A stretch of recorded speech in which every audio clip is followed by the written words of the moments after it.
Diary کے یہ اوراق میں نے ایاز کے گھر پر پہنچ کر لکھے۔ واپسی کے سفر کی کوئی بات مجھے یاد نہیں۔ حکیم نے شاید مجھ سے کوئی بات کرنے کی کوشش کی، مگر میں نے ہوں ہاں میں جواب دے دیا۔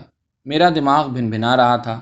نسیم گھر میں تھی، اس سے مختصر سی بات ہوئی، پھر میں سیدھا اپنے کمرے کو چلا گیا۔ کمرے میں داخل ہو کر میں نے اندر سے دروازہ بند کر لیا۔ دروازہ بند کر کے میں نے قلم اٹھایا اور ڈائری کھول کر بیٹھ گیا۔ مجھے کہیں پر رکنے، یاد کرنے یا سوچنے کی ضرورت نہ پڑی۔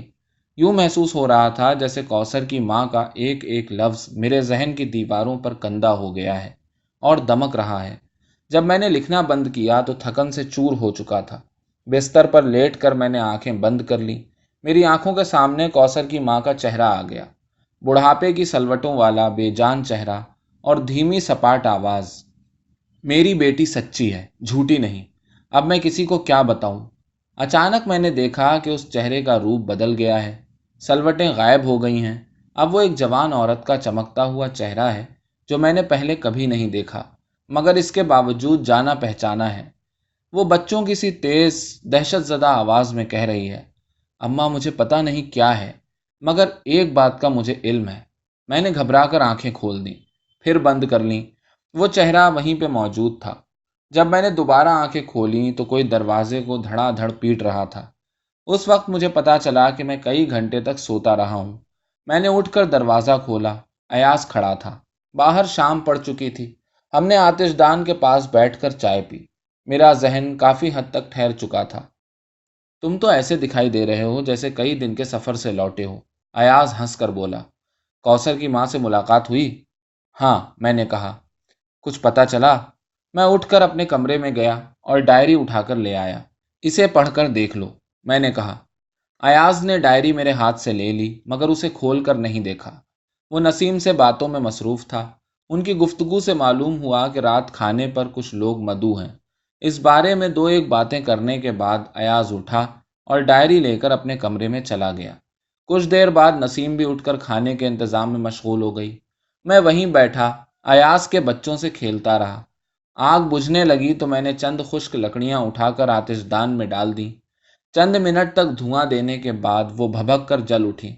دن بھر آسمان پر بادل اکٹھے ہوتے رہے تھے۔ اب باہر بارش شروع ہو چکی تھی۔ ایاز دیر تک اپنے کمرے میں بند بیٹھا رہا۔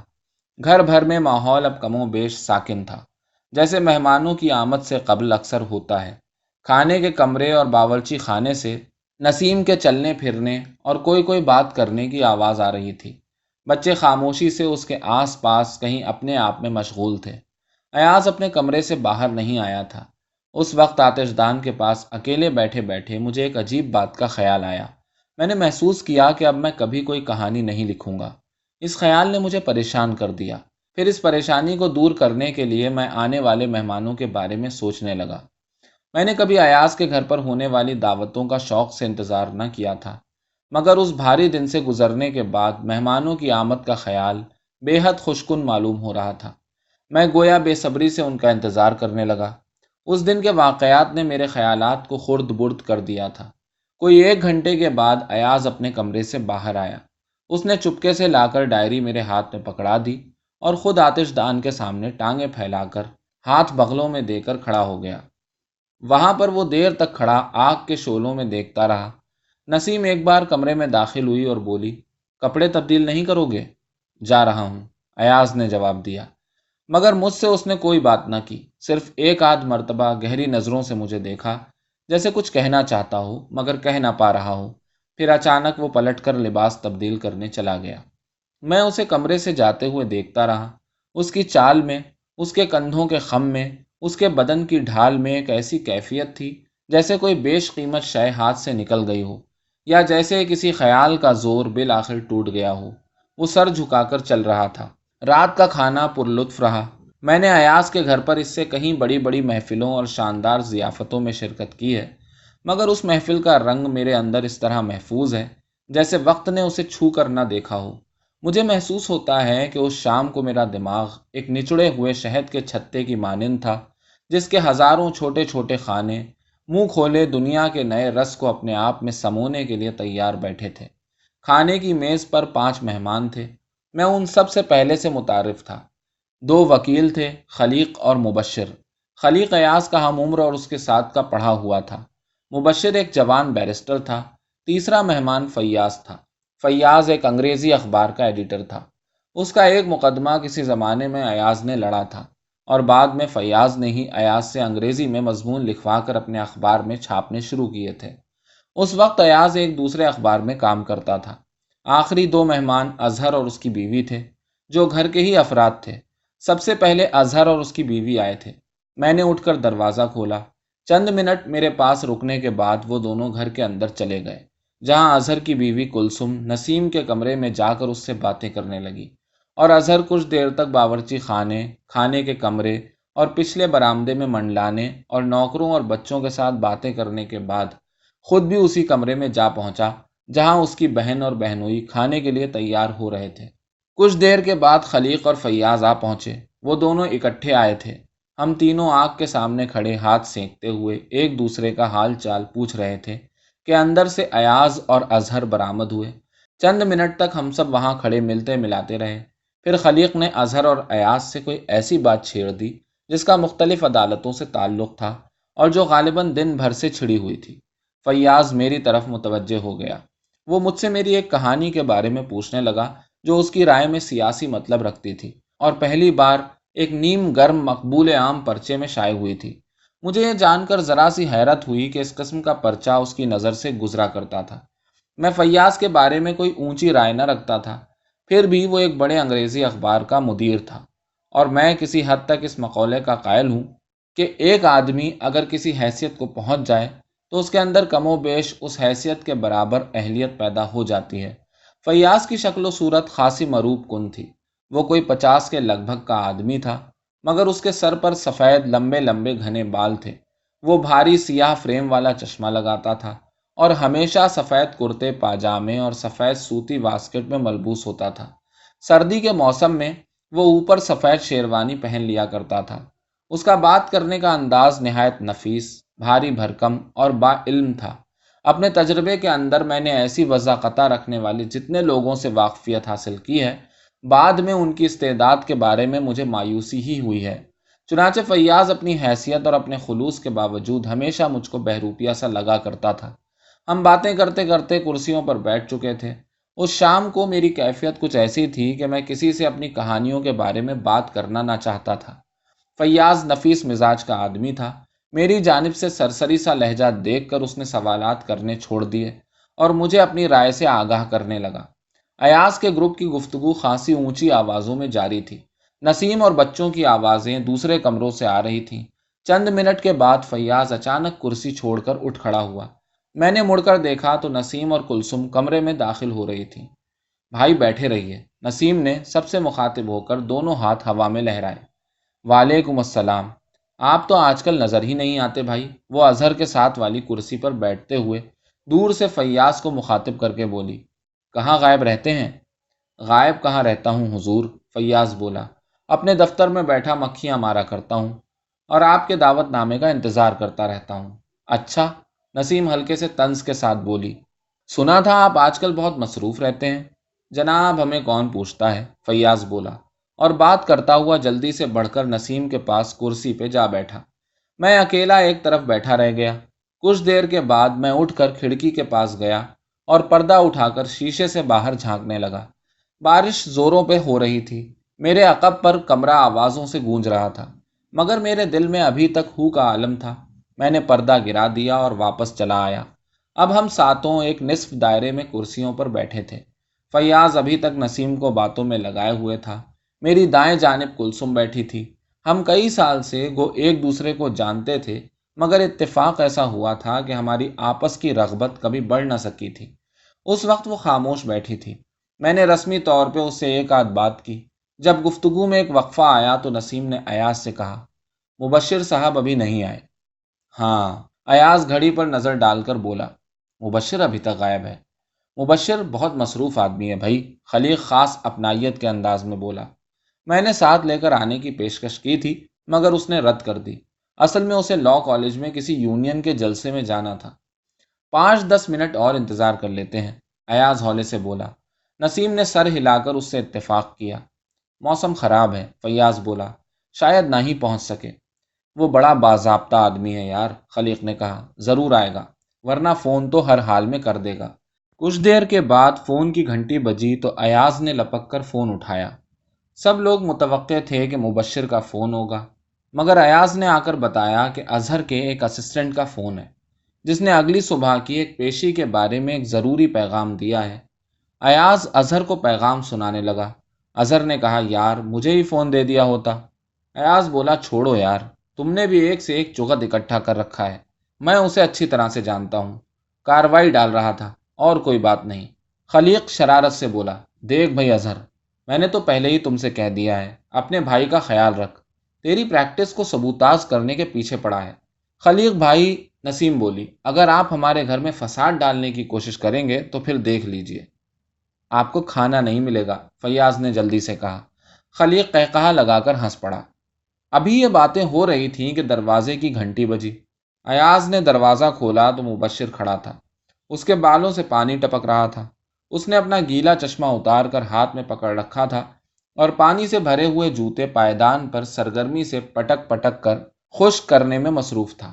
اس کا چہرہ، جو معمولاً ہلکے سے تعجب کی کیفیت لیے رہتا تھا، اس وقت مزید حیرانی کا حامل تھا، گویا اس کی سمجھ میں نہ آ رہا ہو کہ اس کے ساتھ کیا حادثہ پیش آ گیا ہے۔ سب لوگ اس کا حلیہ دیکھ کر ہمدردی سے ہنس پڑے۔ ایاز نے اس کی برساتی اتروا کر دروازے کے پیچھے ٹانگ دی اور اسے بازو سے پکڑ کر آتش دان کے سامنے لا کھڑا کیا۔ گیٹ سے یہاں تک آنے میں یہ حالت ہو گئی ہے، مبشر حیرت زدہ آواز میں بولا۔ کیسے پہنچے؟ ایاز نے پوچھا۔ لڑکوں کے پاس ایک ٹوٹی ہوئی وین تھی، اس میں چھوڑ گئے۔ کالج میں آج کل کیا ہو رہا ہے؟ اظہر نے پوچھا۔ مبشر آگ کے سامنے جھک کر ہاتھ سینکتا ہوا انہیں کالج کی یونین کا کوئی قصہ بتانے لگا۔ اس نے رومال سے چشمے کے شیشے صاف کر کے اسے آنکھوں پہ لگا لیا تھا۔ مبشر کی تیز تیز سیاہ آنکھیں تھیں اور معلوم ہوتا تھا کہ وہ اپنے بارش میں بھیگنے کے حادثے کو فراموش کر کے اب مکمل طور پر اس نئے واقعے میں محو ہو چکا تھا۔ نسیم نے اسے اندر سے ایک تولیہ لا کر دیا۔ مبشر نے باتیں کرتے کرتے تولیے سے رگڑ کر سر کے بال خشک کیے اور پھر کوٹ کی جیب سے چھوٹی سی کنگھی نکال کر شیشے میں دیکھے بغیر بالوں کو آگے سے پیچھے کی جانب کنگھی سے سنوارنے لگا۔ اس کے سر کی ہڈی چوڑی اور خوش شکل تھی۔ میں نے اسے لاپرواہی سے کنگھی کرتے ہوئے دیکھ کر سوچا کہ اس شخص کو گنجا ہونے کا خوف کبھی پریشان نہ کرے گا۔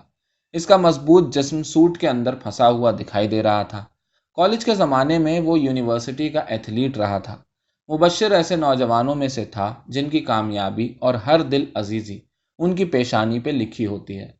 کلثوم کا چہرہ بھی، جو عموماً بے تاثر رہتا تھا، اس وقت مبشر کی باتیں سنتے ہوئے خوشی اور اپنائیت سے چمک رہا تھا۔ مبشر کو تولیہ پکڑانے کے بعد نسیم کمرہ چھوڑ کر گھر کے اندر چلی گئی تھی۔ چند منٹ کے بعد وہ واپس کمرے میں آئی اور ادھر ادھر نظر دوڑا کر بولی، بھائی کھانا لگ گیا ہے۔ نسیم کا کہنا تھا کہ خوش ذائقہ کھانا خوش شکل ہونے کا اہل بھی ہوتا ہے۔ کھانے کی میز پر ایک نظر ڈال کر میں اس کی بات کا نئے سرے سے قائل ہو گیا۔ پلاؤ کے اوپر بادامی رنگ کے باریک تلے ہوئے پیاز زعفران کی شکل بکھرے ہوئے تھے۔ شامی کبابوں پر ابلے انڈوں کے کاٹے ہوئے دو رنگے ٹکڑے رکھے تھے۔ سلاد کی پلیٹوں پر کھیرے، ٹماٹر اور سنترے کی چھیلی ہوئی قاشیں سجی تھیں۔ کھیر کے ڈونگوں میں سفید بادام اور عنابی میوہ سطح کے اوپر اس طرح دکھائی دے رہا تھا جیسے موتی جڑے ہوں۔ خلیق اور اظہر ہاتھ ملتے ہوئے کھانے کی اور اس سے زیادہ نسیم کی تعریف کر رہے تھے۔ فیاض نے میز کے اوپر جھک کر ایک لمبی سانس کھینچی، پھر سانس روکے روکے سیدھا ہو کر دونوں ہاتھ پھیلا دیے، آنکھیں میچ کر چہرہ آسمان کی جانب اٹھا دیا اور اس طرح کا اظہار کیا جیسے بہشت میں پہنچ گیا ہو۔ صرف مبشر میرے پاس کھڑا سنجیدگی اور تعجب سے کھانے کو دیکھ رہا تھا، گویا فیصلہ نہ کر پا رہا ہو کہ بیٹھ کر اسے کھانا شروع کر دے یا کوئی دوسرا قدم اٹھائے۔ بھائی بیٹھ جائیے، آخر نسیم نے کہا، کھانا شروع کیجیے، بہت باتیں ہو چکی۔ کرسیاں آگے پیچھے کھینچی گئیں اور سب میز کے گرد بیٹھ گئے۔ کھانا بڑھتا جانے لگا۔ لیجیے، آپ لیجیے، بھائی لیجیے نا، شروع کیجیے۔ بھائی تمہیں ضرورت نہیں تو ادھر دے دو، کیوں بھوکا مرواتے ہو یار؟ میری قوت شامہ تو مجھے پاگل کر رہی ہے۔ تو پھر کھانا دینے کی کیا ضرورت ہے؟ آپ کی قوت شامہ نے ہی ہمارا مقصد پورا کر دیا ہے۔ ہاں ہاں ہاں ہاں ہاں ہاں۔ مختلف قسم کی باتوں کے شور کے درمیان کھانا شروع ہوا۔ چاولوں کی پلیٹوں سے گرم گرم خوشبودار بھاپ اٹھ رہی تھی۔ چند منٹ کے بعد باتیں کم ہو گئیں اور چمچوں اور پلیٹوں کا شور بڑھ گیا۔ صرف بیچ بیچ میں واہ واہ بھائی مزہ آ گیا اور سبحان اللہ کی آوازیں آتی رہیں۔ مبشر میرے ساتھ والی کرسی پر بیٹھا تھا۔ اس کی پلیٹ بھری تھی اور وہ سرگرمی سے کھانے کے لقمے لے رہا تھا۔ اسے کھاتے ہوئے دیکھ کر احساس ہوتا تھا کہ اسے کھانے کی لذت سے کوئی سروکار نہیں تھا، بلکہ وہ محض بھوک مٹانے کی خاطر کھایا کرتا تھا۔ فطری طور پر مبشر ایک شرمیلا آدمی تھا اور رسمی باتیں کرنے میں ہوشیار نہیں تھا۔ ہم خاموشی سے بیٹھے کھاتے رہے۔ کھانے کی آدھی پلیٹ ختم کر کے اچانک وہ مجھ سے بولا، آپ نے نیا آرڈیننس پڑھا ہے؟ میں نے لا علمی کا اظہار کیا تو وہ مجھے بتانے لگا کہ یہ آرڈیننس شہری آزادی کے لیے کس قدر دور رس نتائج کا حامل ہو سکتا ہے۔ کھانے کی پہلی کھیپ ختم اور دوسری شروع ہو چکی تھی۔ میز کے گرد گفتگو دوبارہ ابھرنے لگی تھی۔ میز کے دوسرے سرے پر جہاں ایاز، خلیق اور فیاض بیٹھے تھے، ایاز کے مستقبل کے بارے میں خیال آرائی ہو رہی تھی۔ فیاض نے ایاز کو سرکاری عہدے کی پیشکش جو حال ہی میں دوبارہ موصول ہوئی تھی قبول کر لینے پر اکسانا شروع کر دیا تھا۔ دوستوں کا یہ حلقہ گو بے تکلف اور قریبی تھا، پھر بھی ایک ایسا موضوع تھا جس پر دو ٹوک بات کرنے سے اعتراض کیا جاتا تھا۔ معلوم ہوتا تھا کہ ماحول کی خوش دلی اور کھانے کی عمدگی فیاض کے جذبات پر غالب آ گئی تھی اور اس نے اپنے خیالات کا کھلا اظہار شروع کر دیا تھا۔ میرے کان میں اس بات کی آواز پڑی تو میں نے دل میں کھٹکا محسوس کیا۔ مبشر اپنی پلیٹ پر جھکا 2 انگلیوں سے چاول کے دانے چن چن کر منہ میں ڈال رہا تھا۔ اس کے چہرے کا رنگ سرخ ہو رہا تھا۔ دفتن اس نے چاول چننا چھوڑ کر چمچہ اٹھا لیا، پھر چمچے کو کھانے کے لیے استعمال کرنے کے بجائے ہوا میں لہرا کر بولا، کیوں؟ اس کے سوال کو سب نے سنا، مگر فیاض کو جو اپنی بات کے جوش میں تھا اس کی جانب متوجہ ہونے میں چند سیکنڈ لگے۔ میز پر اب مکمل خاموشی چھا گئی تھی۔ کیوں؟ مبشر نے دہرا کر پوچھا۔ میں سمجھا نہیں، فیاض نے کہا۔ آپ ایاز صاحب کو کس بنا پر گورنمنٹ میں جانے کی تلقین کر رہے ہیں؟ تلقین نہیں کر رہا، فیاض نے جواب دیا، اپنی رائے کا اظہار کر رہا ہوں۔ یہی میں پوچھ رہا ہوں، مبشر نے کہا۔ آپ کی رائے کی بنیاد کس بات پر ہے؟ فیاض کے چہرے کی کیفیت اب بدل چکی تھی۔ اس نے اپنے آپ کو سنبھالا اور ایک لہجہ سوچنے کے بعد جواب دیا، میرے خیال میں ایاز جیسے قابل لوگوں کو حکومت کا اختیار سنبھال کر ملک کا کاروبار چلانا چاہیے۔ تو آپ کے خیال میں جو لوگ حکومت میں شامل نہیں ہیں وہ ملک کا کاروبار نہیں چلا رہے؟ وکیل، ڈاکٹر، اسکول ماسٹر، ریڑھی والے، کیا آپ کے خیال میں ان لوگوں کا ملک کے کاروبار میں کوئی حصہ نہیں؟ برخوردار، میرا یہ خیال ہرگز نہیں۔ تمہیں اچھی طرح علم ہے کہ میں کیا بات کر رہا ہوں، فیاض نے اپنے نفیس ترین لہجے میں جواب دیا۔ حکومت کی پالیسی بنانے کا کام سب سے اہم کام ہوتا ہے اور ہر اس شخص کو جو اس کام کی اہلیت رکھتا ہے آگے بڑھ کر اپنی ذمہ داری قبول کرنی چاہیے۔ اور اس حکومت کی پالیسی کیا ہے؟ مبشر نے پوچھا۔ آپ کو خبر ہے یہ حکومت کیا کر رہی ہے؟ اسی غرض کے واسطے تو ایاز جیسے لوگوں کی ضرورت ہے، تاکہ حکومت کوئی ناجائز قدم اٹھائے تو اسے چیک کرنے کے لیے کوئی موجود ہو۔ آپ عجیب بات کر رہے ہیں، مبشر بولا۔ حکومت کو چیک کرنے والے حکومت سے باہر ہوتے ہیں یا حکومت کے اندر؟ قابلیت رکھنے والے لوگ اگر حکومت کے اندر ہوں گے تو قابل اعتراض اقدامات کے عمل میں آنے کا موقع ہی نہیں ملے گا، فیاض نے کہا۔ اس کا چہرہ سرخ ہو گیا تھا۔ اسے احساس ہونے لگا تھا کہ وہ اس تکرار میں ہارتا جا رہا ہے۔ ایسے قابل لوگوں سے تو حکومت پہلے ہی بھری پڑی ہے، مبشر طنز سے بولا۔ دراصل آپ کا مطلب صرف یہ ہے کہ ایاز بھی اس جتھے میں جا کر شامل ہو جائے۔ کیا مطلب؟ فیاض صاحب، میں نے آپ کا ایڈیٹوریل پڑھا ہے جو آپ نے نئے آرڈیننس کی حمایت میں لکھا ہے، مبشر بولا۔ اس سے صاف ظاہر ہے کہ آپ کی رائے میں حکومت کے اندر انتہائی قابل لوگوں کی کوئی کمی نہیں، اور یہ لوگ نہایت مستحسن اقدامات کر رہے ہیں۔ پھر اس صورت میں ایاز صاحب کی کیا ضرورت ہے؟ ایاز کے گھر پہ ایسے مباحثے اکثر ہوا کرتے تھے، مگر عموماً ان کا رنگ غیر جانبدارانہ اور خاص طور پہ غیر ذاتی ہوا کرتا تھا، اور پرانے قانون دانوں کے اس گھر میں یہ ایک کھیل کی حیثیت رکھتے تھے۔ مگر مبشر کے یہ الفاظ فیاض کی دیانتداری اور خلوص کے اوپر ذاتی حملے کے برابر تھے۔ میز کے گرد سب لوگ دم بخود بیٹھے تھے۔ فیاض کو جواب دینے کا کوئی راستہ سوجھ نہیں رہا تھا۔ ایاز جو ایسے موقعوں پر عموماً مبشر کی حمایت کیا کرتا تھا، اب اپنی کرسی سے ٹیک لگائے ایک ہاتھ میں چمچہ لیے اسے ہلاتا ہوا خاموش بیٹھا تھا۔ میں نے دیکھا کہ اس کی آنکھوں میں ایک خاص قسم کی چمک تھی، جیسے وہ اس بحث کو ختم کرنا چاہتا ہو مگر ساتھ ہی اس کی ناگواری کا لطف بھی لے رہا ہو، اس لیے بہرحال اس قصے کو رفع دفع کرنے کے لیے کوئی قدم نہ اٹھایا۔